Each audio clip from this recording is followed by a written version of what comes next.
컴팩트 시티라든가 플랫폼 시티 같은 도심 복합 사업이 전 세계적인 도심 개발 사업이 대세고 축입니다. 그렇기 때문에 있는 곳을 정밀 타격해서 이 지역의 공급 물량을 많이 늘려서 가격을 안정화시키겠다라는 게 이번 내용의 핵심이지 않을까라는 생각이 듭니다.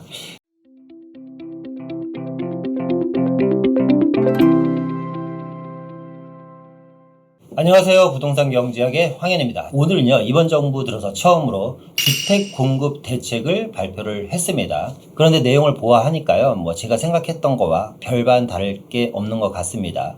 결국 수요와 공급인데요. 지금 부동산이 약간 침체기를 걷고 있긴 합니다만 중장기적으로 봤을 때 결론적으로는 공급을 확대해야만이 주택 가격을 잡을 수 있고 서민 주거 안정에 이바지할 수 있지 않을까라는 생각이 듭니다. 그래서 큰 틀에서 보자면 재개발 재건축에 대한 활성화 대책이죠. 그죠? 규제를 완화해서 재개발 재건축을 활성화시켜서 민간이 공급을 하게 하겠다는 내용이고요. 일기 신도시 같은 경우는 재창조 수준의 마스터 플랜을 발표한다고 합니다. 자, 그러면 어떤 내용이 있는지 하나씩 한번 알아보는 시간 갖도록 하겠습니다. 자, 국토교통부에서요, 오늘 이제 8월 16일자로 보도자료를 통해서 국민주거안정 실현 방안 5대 원칙을 발표를 했습니다. 5대 전략이죠. 국민주거안정 실현 5대 전략을 발표를 했고요. 5가지의 큰 전략을 발표했고요.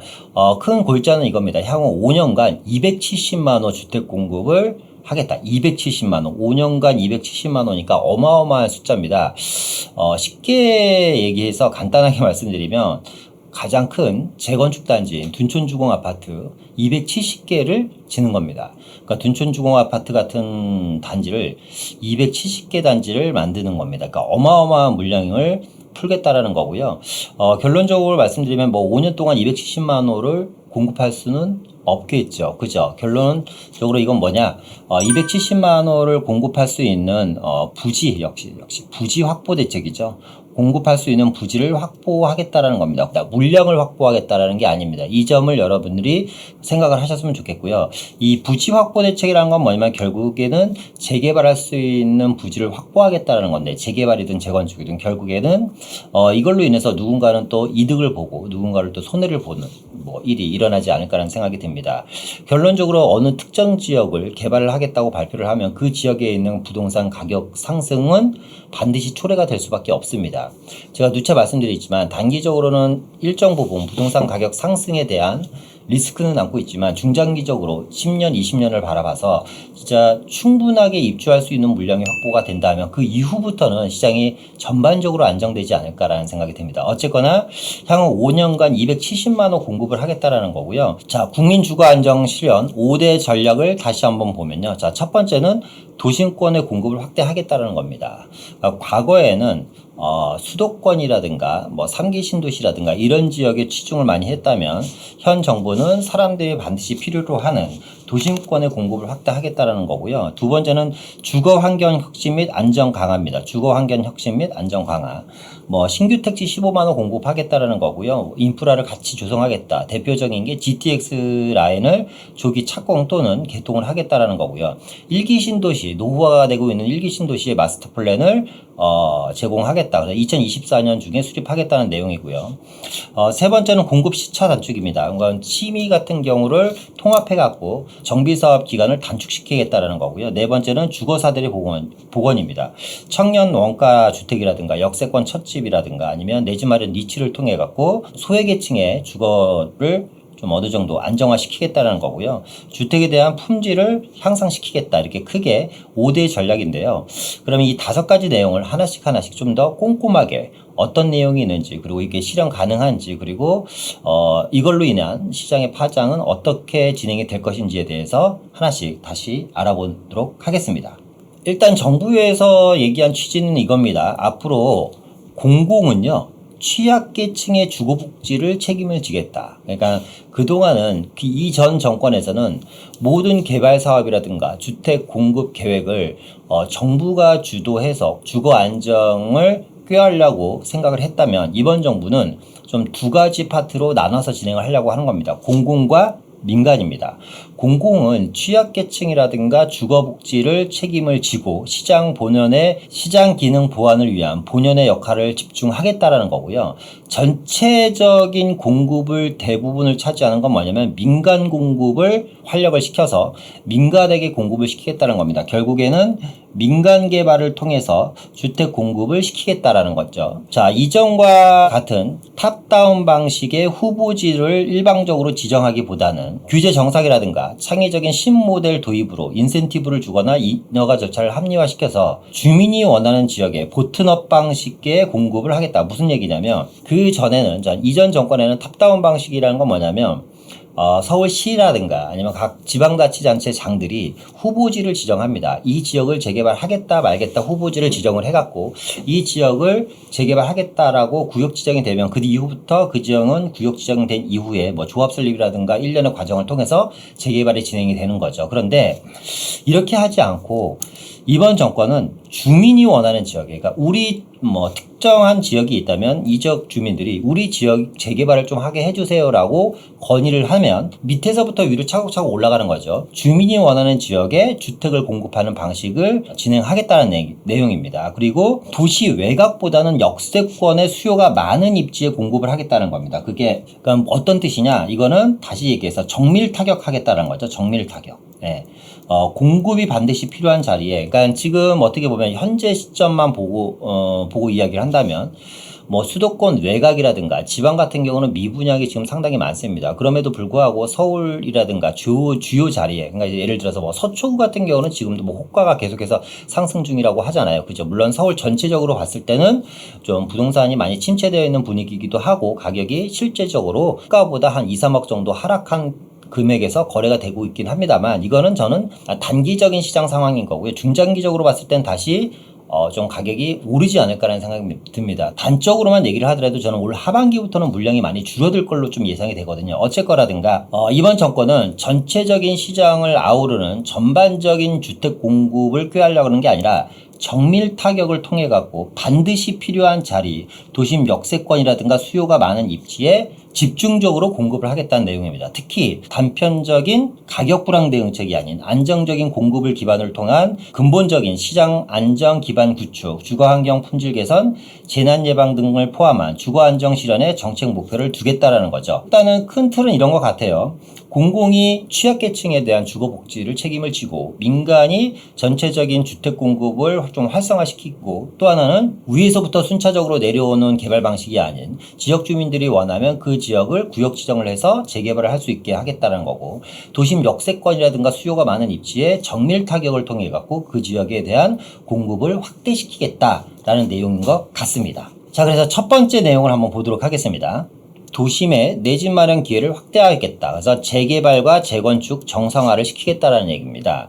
그래서 신규 정비 구역을 지정하겠다라는 거고요. 그러니까 그간 이제 신규 정비 구역이 상당히 많이 줄었죠. 특히 2017년부터 2021년까지는 정비구역 지정이 많이 감소가 됐고요. 특히나 이전 시장님이 구역 해지를 많이 하면서 재개발 구역 해지를 많이 하면서 특히 410곳이나 되는 어마어마한 구역이 재개발 해지가 되면서 도심 핵심 지역의 양질의 주택 공급이 어려운 실정이었다라는 내용을 이야기하고 있고요. 주택 공급을 확대하기 위해서 향후 5년간 지자체와 협력을 통해서 전국에 22만 호를 공급하게 하겠다는 겁니다. 그러니까 신규 구역 지정을 하겠다. 전국에 22만 호. 이 중에 거의 50%가 어디에? 서울 및 수도권에 집중되어 있다. 전국 22만 호 중에서 서울 및 수도권에 거의 50% 이상이 집중되어 있다는 거고요. 서울시 같은 경우는 대표적으로 지금 신속통합기획으로 좀 몰고 가는 것 같아요. 신속통합기획을 통해서, 신통기획을 통해서 10만 호를 이제 서울에는 공급을 하고, 경기 인천에서는 역세권이라든가 노후 주거지에 4만 호를 지정을 하겠다는 겁니다. 결국에는 전국에 22만 호에 대한 신규 구역 지정이라는 건 뭐냐면 재개발 초기 단계에 대한 투자가 늘어날 수밖에 없을 것이다. 앞으로 초기 단계 투자를 생각하시는 분들 많잖아요. 1을 2억대에서 앞으로 재개발이 지정될 만한 곳, 노후도라든가 여러 가지 뭐 전체적인 시장 상황을 고려해서 투자하시는 분들이 많은데, 이런 분들한테는 어떻게 보면 좀 호재거리가 될 수 있지 않을까라는 생각이 들고요. 앞서 얘기했던 것처럼 과거에는 지방자치단체 장이라든가 구청장이라든가 서울시장이 특정 지역을 구역 지정을 해갖고 재개발 진행했다면, 앞으로는 주민들이 먼저 구역 경계만으로서 정비구역 지정을 요청할 수 있게 정비계획 가이드라인을 다시 제시하겠다라는 내용입니다. 그래서 뭐 전체적으로 재개발에 대한 공급 물량을 확대하겠다라는 거고요. 재개발 신규 지정을 많이 하겠다는 내용입니다. 근데 재건축에 대한 이야기도 나오는데요. 재건축 3대 악재가 있잖아요. 초과이익 환수라든가, 그리고 이제 안전진단 강화, 그리고 분양가 상한제 등이 있습니다.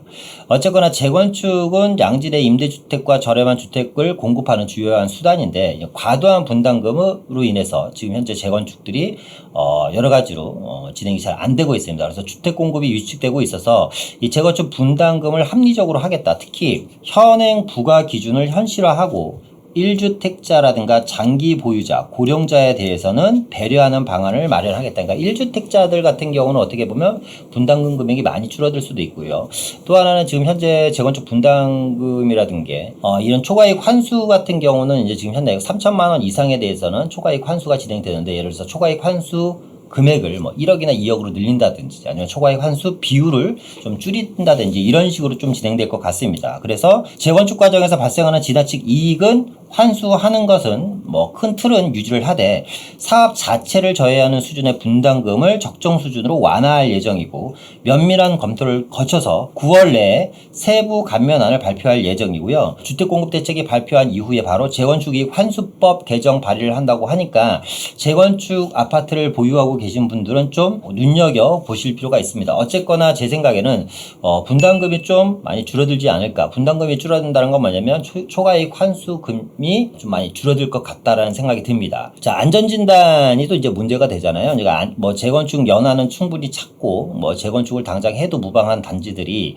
안전진단에서 계속 떨어지면서 안전진단을 득하지 못해서 진행이 어려운데, 일단 안전진단 규제가 강화된 이후에 신규 재건축이 과도하게 어려워졌습니다. 그래서 도심 공급 기반이 약화되고 주거환경 개선 및 주거상향 수요 등에도 원활하게 부응하지 못하고 있다. 따라서 이 안전진단 중에서도 가장 센 게 뭐냐면 구조안전진단이거든요. 이 구조안전성 비중을 합리적인 수준으로 조정해서, 지금 구조안전 비중이 50%거든요. 이거를 한 30에서 한 40%로 낮출 예정이다. 저는 40%도 좀 과하다. 한 30% 정도 좀 낮췄으면 좋겠다. 그러면 여러 단지들이 아마 안전진단을 통과하는 단지들이 많지 않을까라는 생각이 듭니다. 어쨌거나 한 40년이 넘은 아파트들이 이 구조안전진단 통과를 못해서 지금 계속해서 재건축을 못하고 있다는 것은 좀 어떻게 보면 국가적으로도 좀 많이 낭비지 않을까라는 생각이 듭니다. 그리고 새 아파트를 많이 공급하면 재건축 아파트가 있는 자리들은 사실상 입지가 상당히 좋은 자리들이고, 그리고 많은 사람들이 원하는 지역들이잖아요. 그런데 이런 지역에 안전진단을 원활하게 합리적인 수준으로 조정을 하고, 또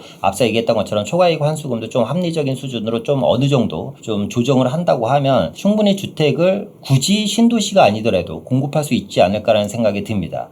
그래서 지역 여건을 잘 아는 지자체장이 시장 상황에 따라서 탄력적으로 평가 항목을 배점을 조정할 수 있도록 하겠다는 얘기는 뭐냐면, 앞으로 이 안전진단이 누구한테 넘어간다? 지자체장한테 넘어간다. 그러면 예를 들어서 강남구다. 그럼 강남구청장이 강남 구민들의 의견을 무시할 수는 없을 것 같아요. 제 생각에는 좀 지자체장들이 좀 더 무거운 짐을 지지 않을까라는 생각이 들고, 어쨌거나 이 지자체장들이 탄력적으로 평가 항목 배점을 조정할 수 있도록 한다라는 것은 어떻게 보면 안전진단이 좀 더 지금보다는 원활하게 통과되지 않을까라는 생각이 듭니다. 그래서 안전진단 제도도 개선을 착수하겠다 라는 내용이죠. 자, 이번에는 좀 중요한 내용인데요. 이 내용은 도심복합사업입니다. 이 도심복합사업은 주로 어디서 하죠? 상업지에서 주로 하는 겁니다. 역세권이라든가 역세권 등에서 주거상업, 산업 등 다양한 기능이 복합된 창의적인 개발이 될 수 있도록 민간 도심복합사업을 신규 도입하겠다는 겁니다. 우리가 현재 알고 있는 3080 도심복합사업 있잖아요. 이건 누가 주도하는 거예요? 공공이 주도하는 겁니다. 그동안 이 도심복합 개발 사업은 사업은요, 어마어마한 용적률 인센티브가 부여되는 사업이고, 또 하나는 고밀도 복합개발 사업입니다. 사업 규모도 어마어마하게 크다 보니까 공공이 주도해서 도심 복합개발 사업을 3080 사업이라는 이름으로 진행을 했다면, 이번에는 공공에서 누구로 넘어간다? 민간으로 넘어간다. 민간 도심 복합개발 사업을 신규로 도입하고요. 도심 복합개발법을 2022년 12월 내에 제정을 하겠다는 겁니다. 도심 복합개발법. 제가 이 영상을 통해서 여러 번 이야기를 했잖아요. 어디에 관심을 가져라? 도심 복합 개발 사업에 관심을 가져야지 되고, 서울 구도심 상업지역이 아주 크게 형성되어 있는데, 이 상업지역들을 여러분 주말에 한번 가보시면 1970년대 모습을 한 지역들이 상당히 많습니다. 이 상업지를 기준으로 주변에 둘러싸여 있는 주거지역들이 있잖아요. 이 지역들도 마찬가지로 말이 역세권이지 형태만 역세권인 거죠. 지하철역 반경 250m, 500m 이내에 아직도 저층 노후주택가가 상당히 많은 지역들이 도심 안에 상당히 많습니다. 이런 지역은 도심 복합 사업을 해야지 되고요. 중장기적으로 이 컴팩트 시티라든가 플랫폼 시티 같은 도심 복합 사업이 전 세계적인 도심 개발 사업이 대세고 축입니다. 그렇기 때문에 우리나라도 이 사업 방식을 앞으로 많이 따라갈 수밖에 없고, 이런 민간 도심 복합 개발 사업 현장들이 많이 나타날 걸로 생각이 듭니다. 2023년 상반기에 공모를 착수를 한다고 하니까 당장 내년부터 공모를 착수해서 이 민간도심 복합개발 사업이 진행될 것 같고요. 여러분들도 재개발 쪽에 관심 있으시다 분이라면 특히 이 민간도심 복합개발 사업에 좀 관심을 가지셨으면 좋겠습니다. 그래서 이 편리한 교통망이 어떻게 보면 도심 복합개발 사업의 큰 장점인데, 이 편리한 교통으로 인해서 상업 문화의 거점이 될 수 있는 낙후 저이용된 지역은 첨단 산업의 성장 거점형으로 개발이 되고요. 노후 역세권이라든가 중공업 지역 같은 경우는 주거 중심역으로 개발을 한다고 합니다. 상업 지역과 좀 멀리 떨어져 있는 노후 역세권이라든가 중공업 지역의 대표적인 게 어디예요? 성수동이라든가 영등포구, 금천구 같은 데잖아요. 이런 지역들 같은 경우는 주거 중심형으로 개발을 유도를 하고, 역세권이라든가 상업지 주변에 있는 이런 노후 역세권 같은 경우는 첨단 산업이 이루어지는, 그러니까 어떻게 보면 융복합 개발이 될 수 있죠. 이런 지역은 성장 거점형으로 개발을 시키겠다라는 겁니다. 그래서 공공사업 수준의 용적률과 세제 혜택, 공원 및 녹지 기준 같은 경우를 완화해서 인센티브를 주어서 가칭 도시혁신계획 지구 지정 등을 통해서 도시 경쟁력을 강화해야 된다. 저는 이게 반드시 필요하다라고 봅니다. 왜냐하면 서울시는 세계 10위의 어떻게 보면 경제도시인데요. 지금 다른 세계 10위권인 나라들과 비교해보면 정말 특정 지역에 어마어마한 개발이 진행됐고, 그렇지 않은 지역은 아직도 많이 정말 한 80년대, 70년대 모습을 고이 간직한 지역들이 많거든요. 이게 중심 상업지 안에서도 그렇습니다. 그렇기 때문에 이런 지역들을 개발을 해서 도시 경쟁력을 강화하기 위해서는 좀 이런 내용들이 필요하지 않을까라는 생각이 듭니다. 입지규제 최소지구역을 개편할 예정이라고 합니다. 입지규제 최소지역은 말 그대로 특정한 자리에 규제를 없애겠다라는 겁니다. 이 입지규제 최소지역을 개편을 해서 도시계획 체제 개편 방안을 9월달을 통해 상세 내용을 발표될 예정이라고 하니까, 입지규제 최소지역에 대한 내용이 9월달에 나온다고 하면 다시 한번 제가 또 여러분들에게 이 영상을 통해서 좀 자세히 알려드리는 시간을 갖도록 하겠습니다. 자, 국민주거안정 실현 5대 전략 중 두 번째 내용은요, 주거환경 혁신 및 안정 강화입니다. 일단 신규 택지를 15만호 신규 발굴을 하겠다는 거고요. 10월부터 순차적으로 발표를 하겠다는 겁니다. 그러니까 2023년까지 신규 택지 15만호를 전체적으로 발표를 한다고 하고요.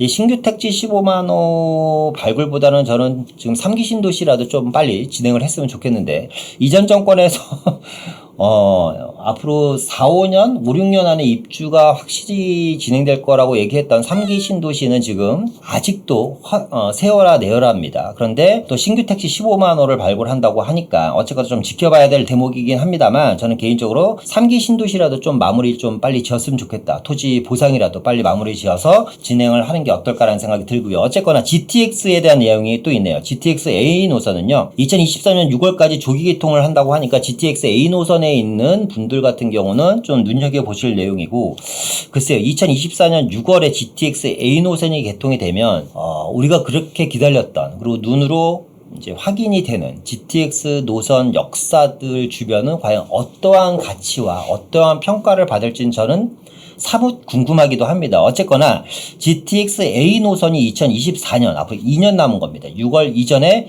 조기 개통을 시키겠다는 거고요. BC 노선도 조기 착공을 시키겠다는 건데 이번에 주거환경 혁신 내용에 보면 이 GTX 노선 주변에 역세권 고밀도 개발을 시키겠다는 겁니다. 그러니까 어떻게 보면 도심 역세권 복합 개발 사업과 일치하는 내용이기는 한데요. 이 GTX A 노선이 있는 지역과 BC 노선이 있는 지역들 중에서 여러분들이 잘 보시면 뭐 삼성역 같은 데도 보시면 엄청나게 지금 GTX 역세권이 들어가면서 고밀도 개발을 하고 있고 GTX 노선이 들어가는 서울역 주변도 마찬가지고 청량역 주변도 지금 엄청나게 고밀도 개발을 하고 있잖아요. 그런데 그 외에 다른 GTX 노선을 보시면 아직도 저층 노후 주택가가 많단 말이에요. 이런 지역은 지금 역세권 고밀도 개발을 하겠다고 이번에 발표를 했기 때문에 한번 눈여겨봐야 될 대상이고요. 또 하나는 3기 1기 신도시죠. 1기 신도시. 이 지역 내용도 상당히 중요한 거죠. 1기 신도시에 대한 마스터 플랜을 2024년 중 수립하겠다. 그러니까 1기 신도시가 어쨌거나 뭐 재건축을 해야지 되는 건 맞습니다만 지금 어떤 지역은 재건축이 가능하고 어떤 지역은 용적률이 너무 높아서 재건축을 하기가 많이 힘들죠. 그죠? 그런데 1기 신도시 자체를 지금 도시 재창조 수준의 마스터 플랜을 2024년 중 수립한다고 하니 다 부시고 새로 지을 수도 있다라는 겁니다. 그죠? 그만큼 이 지역은 특별법이라는 게 만들어져서 아마 진행될 가능성이 상당히 높은데 어쨌거나 2024년 중 수립하겠다라는 거고요. 그리고 이제 재대책에는 재취약 주택 거주자에 대한 주거 지원 종합 방안이 연내 마련된다고 합니다. 요 내용 중에 이제 저는 좀 관심 있는 게 반지하예요, 반지하. 어쨌거나 서울시는 이 반지하를 없애겠다라는 거고, 지금 오늘 발표한 국토부 내용에서도 보면 이 반지하를 없애겠다라는 거는 동의는 하는데 어떠한 절차와 어떠한 과정을 통해서, 왜냐면 이 반지하를 없애는 게 과연 쉬울 것인가, 반지하가 각 주인이 있는 거고 앞서 얘기한 것처럼 거기 사는 임차인들이 있는데 국가에서 건축한 임대주택에 이전을 시킨다고 하더라도 이 반지하를 없애는데 이 개인 재산을 과연 쉽게 없앨 수 있을까, 뭐 그런 거에 대한 절차와 과정을 논의하겠다는 내용인 것 같습니다.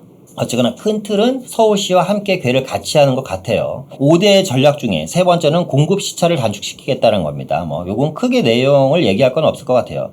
저 통합심의를 거쳐서요, 민간 정비 사업자 등에도 통합심의를 전면 도입하겠다. 그래서 뭐 10년 걸리는 것을 5년에서 7년으로 단축시키겠다는 내용이고요. 그리고 신규 택지도 100만 제곱미터 이하는 지구 지정과 계획 수립 절차를 통합해서 신규 택지 같은 경우도 통합시켜서 입주 일정을 당기겠다는 건데, 이 신규 택지 같은 경우는 사실상 지구 지정과 계획 수립 절차를 통합하는 게 중요한 게 아니라 제일 중요한 게 뭐예요? 보상 문제죠. 사실 보상이 빨리 와야지 되는데 과연 보상이 얼마나 빨릴지는 아무도 모릅니다. 신밖에 모릅니다. 하늘밖에 몰라요. 요 내용이 좀 중요한데요. 주택공급 촉진지역 제도를 도입하겠다는 겁니다. 주택공급 촉진지역 제도를 도입을 하겠다. 이것은 제가 앞서 얘기했던 것처럼 수요가 있는 곳을 정밀 타격을 통해서 특정 지역의 공급을 하겠다는 겁니다. 이전 정부와 가장 많이 틀린 것 중에 하나죠. 수요가 있는 곳을 정밀 타격하겠다는 겁니다. 그간 수급 불안에 따른 집값 상승 시 규제 지역을 통해서 수요 억제 위주로 대응해왔다면 이 수요들한테 집을 못 사게 막은 거죠. 여러 가지 규제, 세금 규제라든가 뭐 여러 가지 규제를 통해서 수요를 억제시킨 겁니다. 이 대응해왔으나 앞으로는 공급을 늘려서 신규 공급, 물량으로 우리는 때려 넣겠다는 겁니다. 물량으로 때려 넣어서 수요가 아무리 많아도, 그러니까 수요가 100명인데 집이 70개니까 가격이 올랐으니까 집을 110개를 지어버리겠다는 겁니다. 공급으로 수요를 눌러버리겠다는 거예요. 그죠? 어떻게? 주택공급 촉진 지역을 도입을 해서 인허가 감소 등으로 장래 공급 부족이 우려되거나 노후주택 등 가용용지가 많은 지역을 대상으로 도시규제 완화, 역시 규제 완화가 다시 들어가고요. 인센티브를 통해서 제도 신설을 검토하겠다는 겁니다. 그러니까 주택이 부족한 지역이라든가 노후주택 등이라든가 가용용지가 많은 지역을 주택공급 촉진 지역으로 도입을 해서 규제를 완화하고 인센티브를 많이 줘서 이 지역을 정밀 타격해서 공부를 많이 시키겠다. 이 지역은 대부분이 어딜까요? 그렇죠. 거의 대부분은 서울일 것입니다. 거의 80%는 서울 지역에 국한돼서 진행이 될 것이다. 왜? 수도권은 이렇게 할 필요가 없어요. 신규 택지지구 지정해버리면 되니까. 근데 서울은 신규 택지 지정이 어렵죠. 재개발, 재건축 방식밖에 없기 때문에 주택공급 촉진 지역 제도가 도입될 곳은 서울밖에 없다.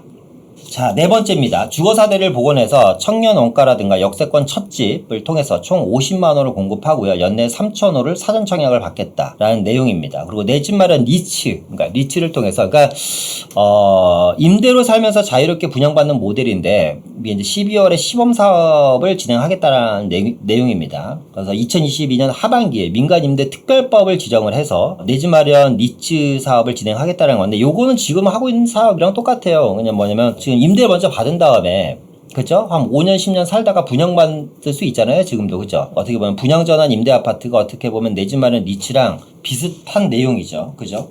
그런데 요 내 집 마련 리츠는 분양전환 임대 아파트와 내 집 마련 리츠의 가장 큰 차이점은 뭐냐면 분양가인 것 같아요, 분양가. 분양전환 임대 아파트의 분양가는 누가 정해요? 공급자가 정하지만 내 집 마련 리츠의 분양가는 감정가로 한다고 합니다. 감정가로 하니까 상당히 저렴한 금액에 분양을 할 수 있겠죠. 그래서 뭐 총 3가지 단계로 준비한다고 합니다. 준비 단계, 도약 단계, 완성 단계. 준비 단계는 저소득층 무주택 서민을 위한 양질의 공공임대주택과 주거급여를 강화하겠다. 이 주거급여를 강화해갖고 제가 봤을 때 반지하 같은 경우 이제 뭐 물량을 좀 줄이려고 하는 것 같아요. 공공임대주택을 통해서. 그 두 번째는 도약 단계입니다. 청년 원가주택이라든가 역세권 첫집 같은 걸 임대 분양의 장점을 혼합한 민간 분양 신모델을 만들어내겠다는 거고요. 아직 이거에 대한 구체적인 방안은 안 나와 있다. 구체적인 방안이 나와야겠죠. 완성 단계로 가면 재개발, 재건축, 신규 택지 등에서 공급되는 분양주택으로 주거를 상향시키겠다. 결론은, 완성은 뭐예요? 결론은 재개발과 재건축 해야지 된다는 겁니다. 그죠? 여기서 나오는 공급되는 물량으로 주거를 안정화시키겠다는 겁니다. 그래서 준비, 도약, 완성 3단계로 주거사다리를 복원시키겠다라는 내용이고요. 5대 전략 맨 마지막 내용을 보면 주택 품질을 제고시키겠다. 뭐 층간소음이라든가 뭐 공공임대, 뭐 평면 확대라든가 노임대 정비를 본격화시켜서 어쨌거나 주택 품질을 제고시키겠다는 거고요. 결론적으로 얘기하면 2023년부터 27년간 공급 계획입니다. 향후 5년간 270만 호 공급인데, 다시 한번 말씀드리지만 이 270만 호 공급이 아니라 270만 호를 지을 수 있는 부지 확보할 수 있는 부지 확보 대책이다. 이 부지 확보하면서 이 안에서 많은 지역들이 또 울고 웃고 할 겁니다. 가격은 계속해서 올라갈 확률이 상당히 높겠죠. 그죠? 어떻게 보면 구역 지정과 조합 설립이라는 걸 통해서 재개발이 진행돼야지 되는데, 구역 지정과 조합 설립이 되면 가격은 계속해서 상승하지 않을까라는 생각이 듭니다. 신규 택지가 지정이 되면 그 주변지의 그린벨트라든가 농지 가격이 또 많이 올라가잖아요. 그렇죠? 단편적인 부동산 가격 상승을 불러올 가능성이 상당히 높다라고 좀 말씀드릴 수 있겠고요. 어마어마한 물량입니다. 270만 호 공급은. 자, 정리를 좀 한번 해볼까 합니다. 주택 공급 대책 핵심 내용 정리를 하면요. 첫 번째는 재개발, 재건축을 통해서 도심 공급을 확대시키겠다라는 거고요. 그죠? 그리고 민간 역세권 개발을 확대시키겠다. 두 번째는 GTX 조기 개통과 조기 착공을 통해서 GTX 주변에 역시나 또 역세권 고밀도 개발을 시키겠다는 겁니다. 그래서 앞으로는 서울시 안이라든가 역세권 주변은 이제 뭐 50층 이상 되는 주상복합 아파트를 앞으로 10년, 20년 후에는 많이 볼 수 있을 것 같아요. 그리고 역세권 고밀도 개발은 주거만 진행되는 게 아니라 융복합으로 개발되기 때문에 일자리 창출도 같이 된다라는 가장 큰 장점이 있죠. 자, 세 번째, 일기 신도시 같은 경우는 도시 재창조 마스터 플랜을 통해서 2024년 말까지 일기 신도시에 대한 특별법이 만들어질 것 같고요. 일기 신도시에 대한 구체적인 안이 나올 것 같습니다. 그러니까 일기 신도시 갖고 계신 분들은 어쨌거나 2024년까지는 버티셔야 된다. 전체적인 통합심의를 통해서 정비 사업 기간을 단축시키겠다라는 게 핵심 내용의 정리인 것 같고요. 요 전체적인 내용을 저는 한 줄로 좀 평가를 하면 이렇게 좀 말씀드릴 수 있을 것 같습니다. 수요가 있는 곳을 정밀 타격해서 향후 전체적인 가격 안정을 꾀하겠다. 그러니까 무분별하게 이곳저곳 택지지구를 많이 지정을 해서 일단 물량으로만 때려 넣는 게 아니라, 우리가 그동안 많은 전문가들이라든가 국민들도 그런 얘기를 했잖아요. 우리는 어디서 살고 싶다. 살고 싶은 곳은 다 정해져 있죠. 그죠? 내가 필요로 하는 곳에 살고 싶어 합니다. 근데 부동산 가격이 이렇게 많이 오른 이유는 뭘까요? 내가 필요로 하는 곳에 집이 없습니다. 너무 멀리 있는 것이죠. 내가 필요로 하는 곳보다는 어쩔 수 없이 가야 될 수밖에 없는 곳에 주택이 지어지고 있는 게 그동안에 어떻게 보면 주택 공급 대책의 현실이지 않을까라는 생각이 듭니다. 그런데 이번은 수요가 있는 곳을 정밀 타격해서 이 지역의 공급 물량을 많이 늘려서 가격을 안정화시키겠다라는 게 이번 내용의 핵심이지 않을까라는 생각이 듭니다. 그래서 오늘은요, 국민주거안정 실현 방안에 대해서 5대 전략에 대해서 한번 알아보는 시간을 가졌고요. 여러분들은 어떤 생각이 드셨나요? 이번 내용을 보고. 제가 봤을 때 앞서 말씀드렸던 것처럼 크게 제가 생각하고 있는 것과 많이 벗어나진 않았다. 결국에는 수요와 공급이고, 물량을 공급해야지 가격이 안정됐다는 건 기정사실이고, 무려 270만 호를 공급해야겠다는 건 뭐냐면 여러 가지 데이터와 그리고 여러 가지 사실에 의해서 지금 가격은 하락하고 있습니다만, 원천적으로 서울 및 수도권 주요 지역은 주택이 부족하다는 게 기정사실인 거고 그게 팩트입니다. 역시 공급이 안 따르면 언제든지 다시 가격이 폭등할 수 있는 여러 가지 여지가 있기 때문에요. 이 공급은 반드시 좀 저는 개인적으로 이루어졌으면 좋겠고, 어쨌거나 270만 호 공급을 5년 안에 하지 못한다는 거는 기정사실입니다. 이 5년 동안 얼마나 많은 곳이 진행이 되고, 지정된 이후에 또 앞으로 5년은 또 어떤 정권이 들어와서 이걸 계속 이어갈지 못 이어갈지는 모르겠지만, 그것도 어떻게 보면 좀 관심의 대상이지 않을까 하는 생각이 듭니다. 그러니까 여러분들은 어떤 생각이 들으셨는지 한번 댓글로 남겨주셨으면 좋겠고요. 자, 오늘은 이상 마치겠습니다. 다음에 더 좋은 영상으로 또 다시 찾아뵙도록 하고요. 오늘 내용이 좋으셨다면 좋아요와 구독 부탁드리겠습니다. 감사합니다.